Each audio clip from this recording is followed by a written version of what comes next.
I'd just like to introduce our lunch speaker, KP Krishnan, after which he will give us a short talk. Krishnan started out in the state of Karnataka, and I think his brushes with finance began because he was building water utilities and they needed financing, and he started facing all kinds of difficulties in how they get financed. And after that, he became Joint Secretary Capital Markets at the Department of Economic Affairs in the Ministry of Finance. Curiously enough, for me personally, the month that I left the Ministry of Finance was the month that he joined. So we actually did not overlap there. And in his time at the Ministry of Finance, there was lots and lots of excitement. He was in the processes of the committee, the expert committee processes that laid the foundations for the financial sector reforms. There was one committee headed by Percy Mistry and another headed by Raghuram Rajan, which then led up to the Financial Sector Legislative Reforms Commission, which has drafted new law that will give us fundamental change in Indian finance. Krishnan was also secretary of the Economic Advisory Council to the Prime Minister after that, and has been in the thick of finance and economics policy making now for a long, long time. He no longer does finance tangibly, but he has a lot of insight into how economic and financial reform works, and we're hoping that he will give us some fresh insights. So Krishnan, may I ask you? Thanks, Ajay, and good afternoon, everyone. Thanks, Susan, for this opportunity. And as perhaps the only practicing civil servant in the room, I think I exclude Raman because he's on leave. He's the only civil servant who's actually at work. This perhaps an... he's not, he's a former.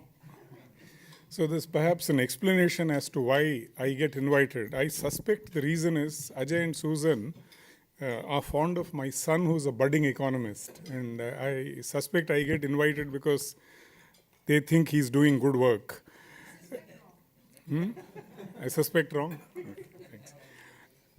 As Ajay mentioned, I'm now not dealing with finance at all. I'm now dealing with issues relating to land in the Government of India. I, however, did spend many years, close to 10 years, dealing with finance and macro.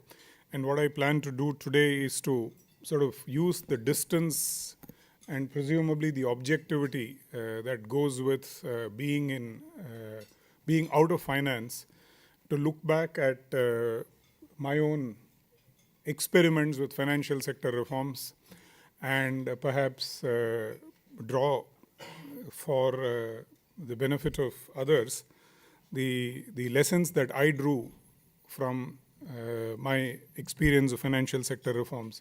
I plan to talk about 6 or 7 of these key lessons, as I call them. And as I was putting them down, it's clear that many of them actually spill over outside of finance. These are perhaps general lessons on macro reforms. So since I think the applicability is beyond finance, it perhaps has some relevance for what I am now attempting, which is to look at all of the regulatory issues surrounding land. With that background, let me get down to what I think are the 6 or 7 major lessons from our attempts at financial sector reforms. Lesson 1, and it's not a very sort of happy lesson to start with. I think the basic political economy of financial sector reforms is problematic. And I'll explain what I mean by this. This is something similar to what Mansur Olson talked about when he wrote The Logic of Collective Action, and something which is very clearly understood in its application in the field of trade reforms. The beneficiaries of all of these reforms are clearly the entire population, or a very large part of the population. And their gains are diffuse. And for the bulk of the individuals, the gains are also not very large. So it is unlikely that any one individual will seriously bother about financial sector reforms.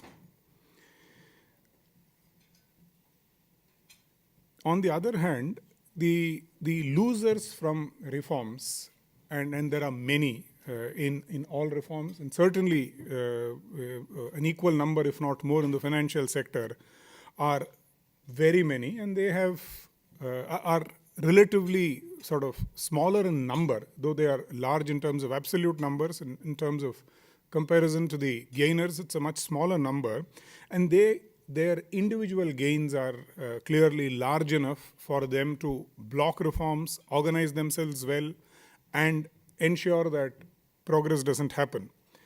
And I see something very similar happening in financial sector reforms. And the other constituency one would expect to sort of lead the financial sector reforms, which is the players in the real sector. For instance, an Infosys or a TCS would not be where they are today, but for the serious reforms in the equities market, in the securities market that India undertook in the early 90s. But you don't see them again being at the forefront of any of these reforms. Many of our attempts at conversations with CFOs and CEOs of real sector companies as opposed to financial sector players haven't led to too much of traction. I suspect for reasons similar to the logic of collective action type of problem. Yes, TCS gained a lot, but the collective gains of the Indian real sector are huge. TCS's gains perhaps is rather small, and therefore you don't see them coming out very openly and boldly. And two, I think oftentimes it is also for them, it tantamounts to taking on, in a sense, intellectually, the regulators, because a lot of the resistance to the reforms will now and has been coming from the regulators. So I suspect no TCS or Infosys will want to be publicly seen as telling SEBI as to what is wrong with SEBI's processes. I mean, it's suicidal, and given the overall weak governance structures that we have, SEBI or the IRDA or an RBI does have power of life and death over many of these firms, and therefore these guys also don't get up and speak up. So it's often sort of plowing, a lone furrow or whatever. You are battling a lot of this alone, but let's not conclude this to be a statement of pessimism, because despite all of this, trade reforms got done in India, and trade reforms got done massively in the mid-90s. So we need to sort of not be entirely pessimistic, but keep this in mind that a large part of what is going to happen in the financial sector in the reform side will perhaps come out of the kind of things you said. Maybe people around the table need to get together and push. The second big lesson that I took away is associated with the first one, which is the difficulties of talking to practitioners in the sector. One would assume that within the financial sector, there are lots of practitioners who see the inner workings of the system, and they know a lot of the things that are wrong with the system. Do we get their support? Do we get them to be vocal and public about a lot of these difficulties? Our own experiences, not necessarily. Ajay and I have struggled setting up these practitioners' meetings in the program that we ran in Delhi called the NIPFP, which is the National Institute of Public Finance and Policy, and the Department of Economic Affairs, where he used to work earlier. We used to run a research program. It was not a one-shot event. It was a program running over many years.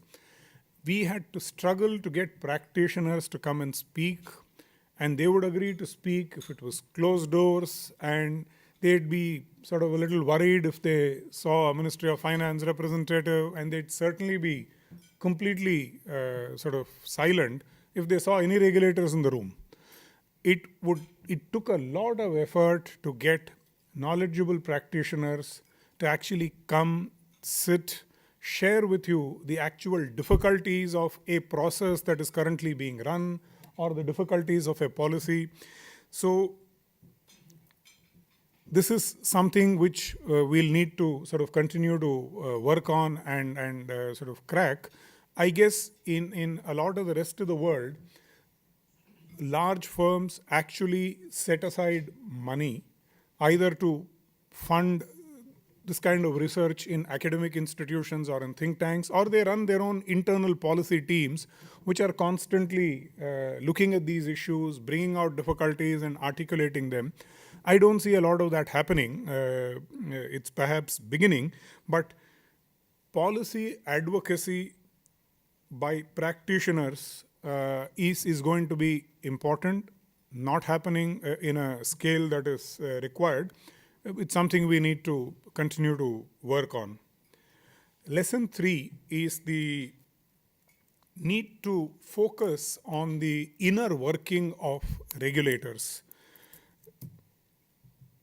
The regulators in India, and I suspect it's the case in most sort of similar common law jurisdictions, actually have enormous powers in terms of the standard separation of powers that one is familiar with in written down constitutions is actually completely absent. It's a decision which is a formal design decision that for a variety of reasons we invest the regulators with the power to write the law, to enforce it, and also be the adjudicators of violations of the law that they write.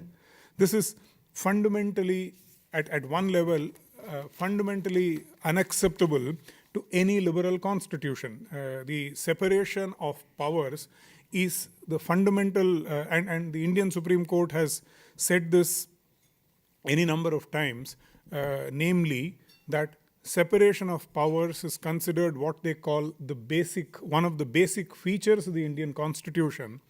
Nevertheless, it's interesting, the first 10 years of SEBI's existence, 92 to 2002, each time a case would come up in the Supreme Court and where these kinds of arguments would be articulated, and the Supreme Court would sidestep this issue, decide the case on some other related legal aspect, solve the immediate problem, but refuse to pronounce on does this design violate the fundamental sort of feature of the Indian Constitution.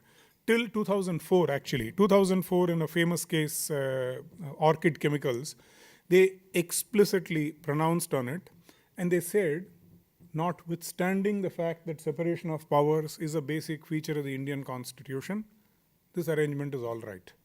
And I think what they did in a sort of political sense was waited for 10, 12 years to see, is SEBI evolving as a reasonable regulator? Is it being very unreasonable? Is it being very arbitrary? And when they came to the conclusion, based on their own assessments, objective or subjective, that SEBI has been broadly okay, they decided to pronounce and say that this arrangement doesn't violate the Indian Constitution. So the short point is they have enormous powers, and a piece I remember that a colleague of mine who was with me in the Ministry of Finance and subsequently went to the SEBI, a gentleman called Mr. Sahu, very thoughtful economist who is one of our best regulators, wrote a piece in the Economic Times where he called all these regulators the neo-state, and he compares it with the old state. And what he finds is very interesting.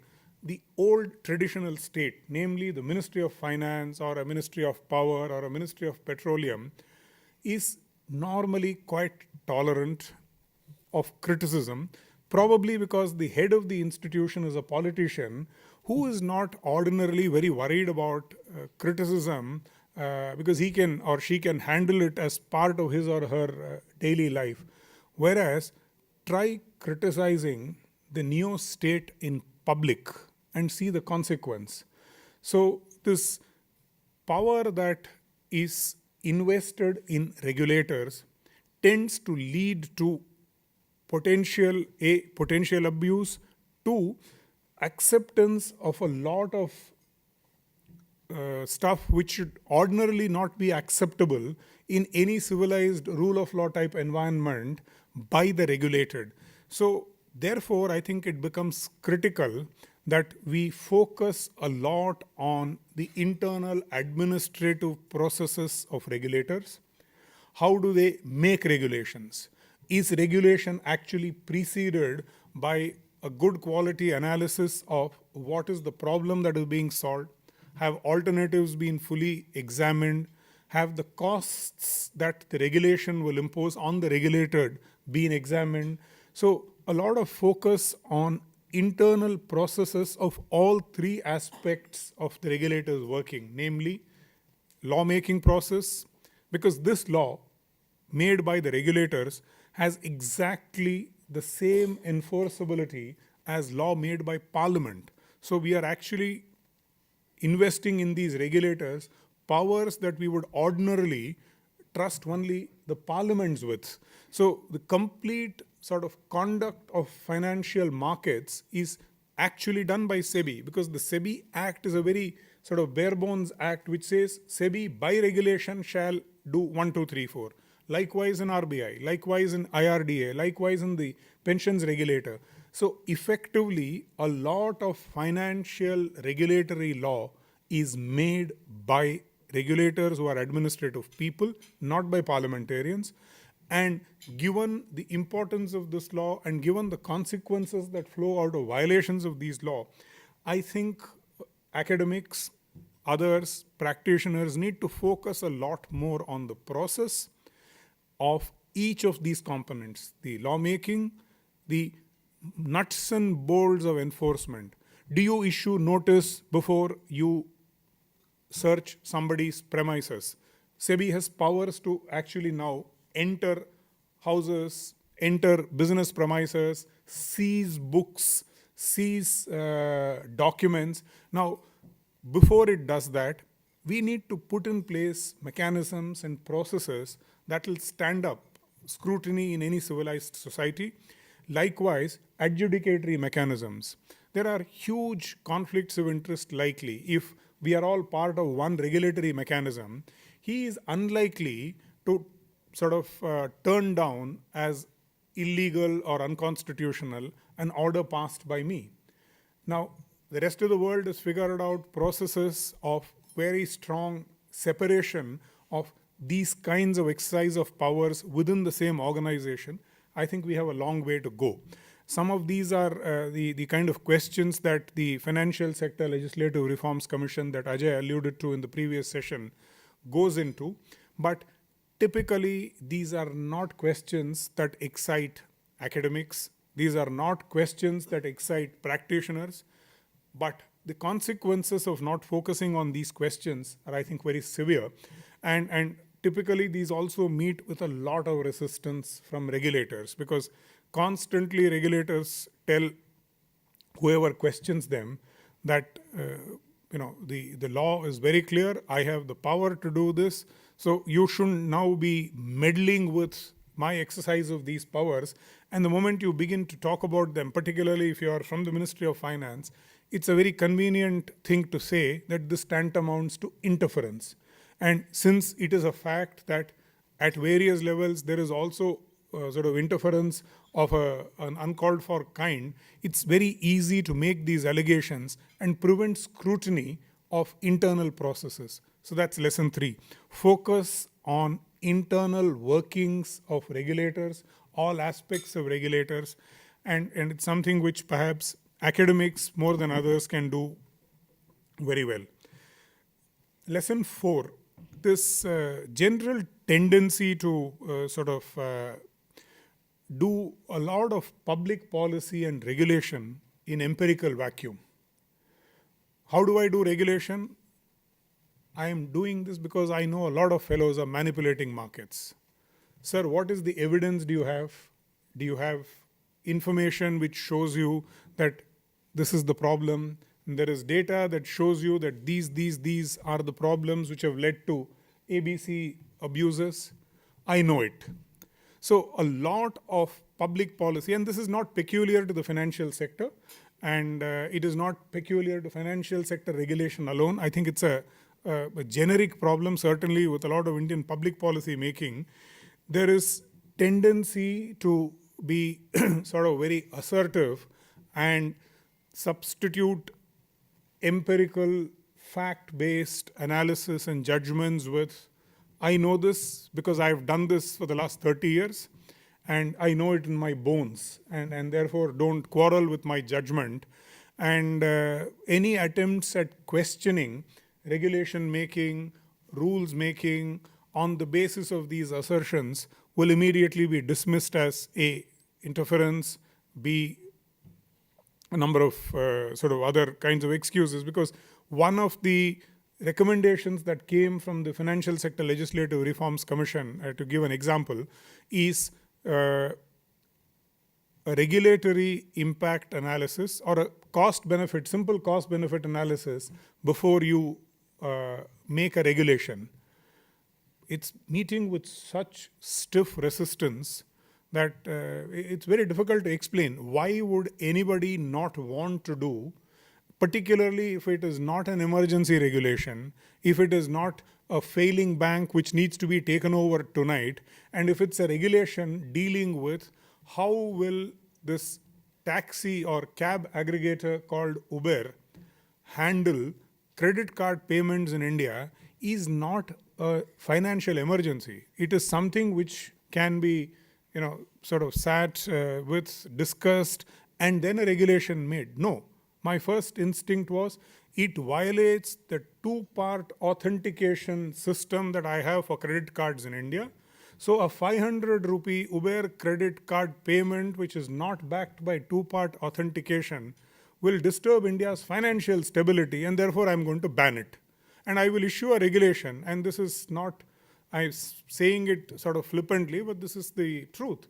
Likewise, there is a computer software provider in the financial sector who is now likely to go under, and he or that company may not be around to provide backup software when I get into difficulty, and therefore I will issue an order saying all of you will now have 2 sets of backup software. Now, what does it cost? Have you gone into this question? Is the threat serious? The threat is very serious. Why is it serious? Well, I'm telling you it is serious, and here is the regulation. And these are live examples. I can go on and on with multiple examples, but the short point is empirical vacuum policy making going together is very common, and very common in India, and even sort of more frequent in the financial sector, and oftentimes the consequences are fairly severe. It's something we need to worry about, and it's something we need to work on. This is my lesson 4. Lesson 5, the need to look at fiscal, financial, and monetary economics together. Financial sector issues seriously. You clearly need to fuse these fields and look at a lot of these issues in a prism which brings together these 3 disciplines. Let me give an example. The whole issue that we were discussing again at tea time about public debt management. The question of how should India manage its public debt could at one level be discussed as a simple fiscal issue. It's a debt burden issue. But how it will translate into policy clearly goes beyond public debt alone. You need a well-functioning government securities market. It goes into market structure. It goes into how is this market regulated, what are the market microstructure issues. So the link and in turn the impact this will have on monetary economics. So the separate way of looking at a number of these issues as purely fiscal issues, purely financial issues, purely monetary economics issues, at least in practice, seems to have a lot of limitations. And I think the need for fusion of these disciplines when dealing with a lot of the sort of questions that trouble India today is something I want to sort of draw your attention to. That's my lesson number 5. Lesson number 6, the sort of an obverse to the previous issue, fusion of law, public economics, and finance. I think a lot of the previous work on sort of financial issues, and certainly financial sector issues in India, have been completely divorced from the related legal aspects. Given that this is an area where regulation is very important, and given that regulation by definition takes the form of enforceable law, the need to be able to capture very precisely whatever financial economics tells us in the form of appropriate law, and keeping in mind the way public agencies will function. I may write the best of objectives for the SEBI, but keeping in mind the fact that public economics tells us how agencies will work in practice, and given that law tells us that a lot of your intent is irrelevant if the law doesn't capture it adequately in the form of the correct kind of language, the need to look at a lot of these issues again in a manner of fusion of law, public economics, and financial economics is the 6th lesson that I want to talk about.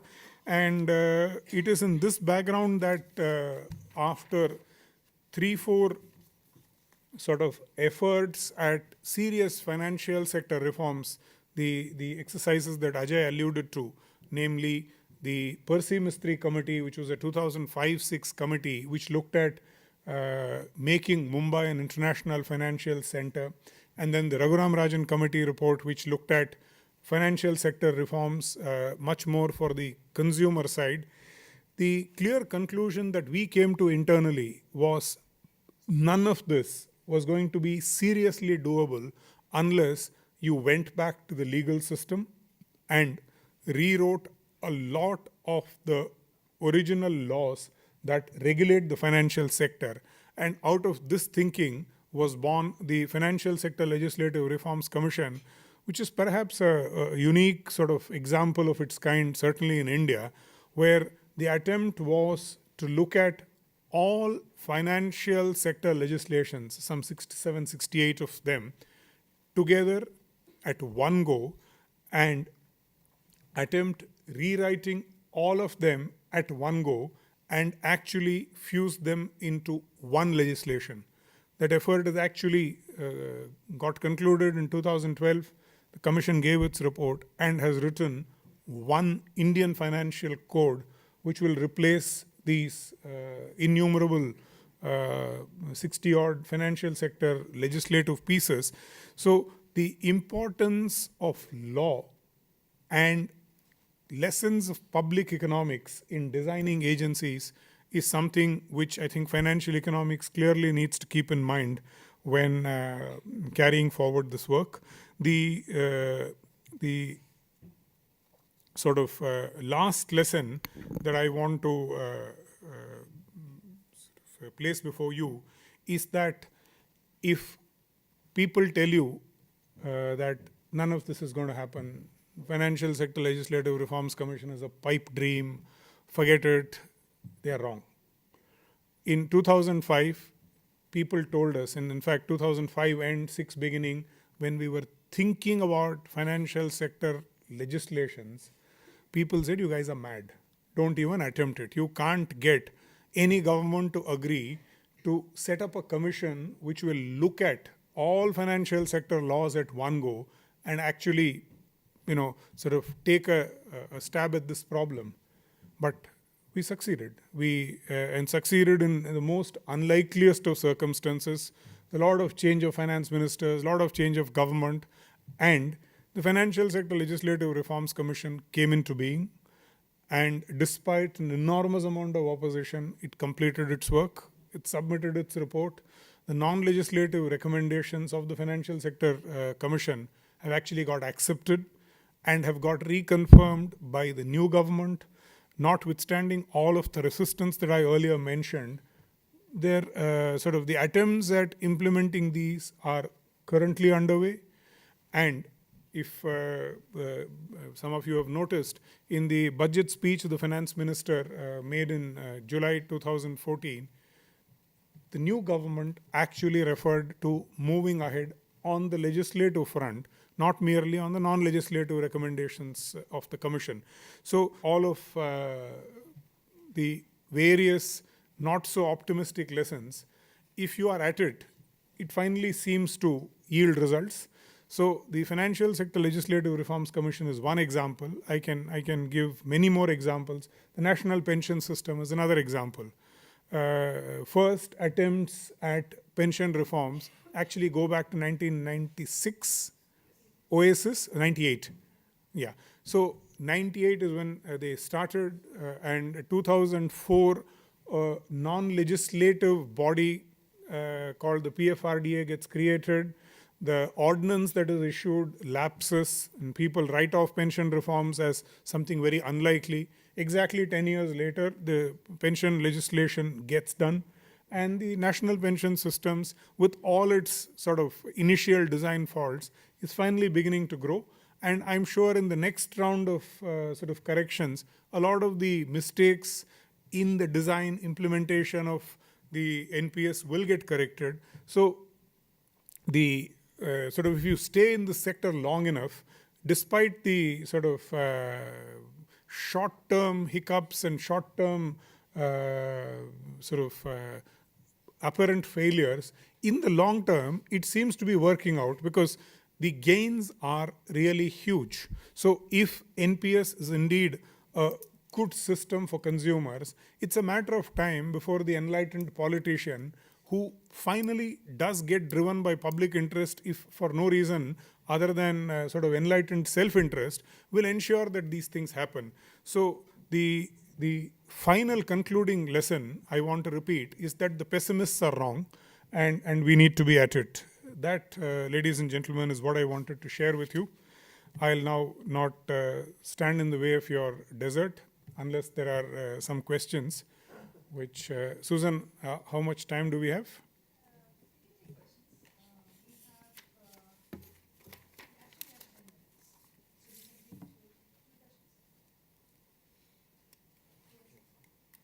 Lokesh, and the question to you is, you actually have expertise in a lot of areas within finance, right? Do we see a repeal of institutions in all sectors? Repeal of? Institutions in many sectors happening, or only the financial sector? Because a lot of institutions are supposed to be, they're not for developing economy. Can you give me an example? What do you mean by institutions which need to be repealed? For example, if you speak of judiciary, for example, British has been a lot of code that we have is being imposed on us as a colony, and the code is definitely not efficient because it's not the same code that's applied to the economies. The judiciary is just one example. So do we see that there's a momentum for changing a lot of the institutions restricting us? I don't necessarily agree that all of the British legislations are inappropriate. In fact, one of the first of the observations of the Financial Sector Legislative Reforms Commission was that if we can write an Indian finance code, which is similar to the Indian Penal Code or to the Indian Contract Act, we would have actually done ourselves a great favor, because if you've seen the Indian Contract Act, it has absolutely withstood the test of time. We've had to do very little in terms of amendments. It has handled every conceivable technological progress that you can think of, because it is a very elegant conceptual design. Likewise, the Indian Evidence Act. You've now got a whole lot of newer developments, but the Evidence Act seems to be able to handle all of that. So I don't necessarily agree with you that all of these codes need to be thrown out. In fact, in the financial sector of the 67 legislations, a bulk of the legislations that we will throw out are post-independence legislations. They're not necessarily British. Only some are British. So I don't necessarily agree with you on all legislations, but your basic point, are similar things happening in other sectors? I think the answer is yes. Judiciary, certainly. There are two fairly large pieces of reforms that are currently underway. One is that National Judicial Accountability Commission, the entire gamut of constitutional amendment and legal amendments, which handles the way we appoint judges. And the other set of reforms that are happening, which legislation is currently in draft form, is the move to modernize court processes. And initially it was an administrative project called the e-courts project. It's now moving into a legislative format. So yes, in the judiciary there are changes happening, but that will take even longer, because if regulators resist change, judiciary completely blocks it and has the legal ability to formally block it. So what they don't like administratively, they block judicially. So it will be a long drawn process, but I suspect a lot of it will happen, and I think a lot of it will happen in the next 5 years. That's my personal guess. Sir, I have a question about regulatory conflicts, and how do you propose to harmonize regulatory differing perceptions on There is interregulatory conflicts. yes, how that can be balanced in at least the interim next 4 to 5 years? I think the answer is necessarily only long term. I think we've tried these bypass type, angioplasty type solutions. I don't think they work, because if you have two regulators who have identical jurisdiction over a product, the conflict is inherent. So we need to rewrite some of these laws which give jurisdiction to multiple regulators. For instance, a pension product, even without an insurance component, formally can still be regulated by IRDA, notwithstanding the fact that we have an exclusive pension regulatory act. Now, we haven't frontally handled these conflicts that are inbuilt into our legal system. But I think there is conflict even beyond, because whatever precision you bring, a converging financial system will keep creating conflicts. So I think the mechanism that we have in place for resolving interregulatory conflicts is currently a very gentle mechanism, which is you meet over lunch and try and tell the other guy, sort of keep off, this is my territory. It's not a system which imposes a discipline. The attempt at creating the Financial Stability and Development Council, headed by the finance minister, was a sort of a part solution.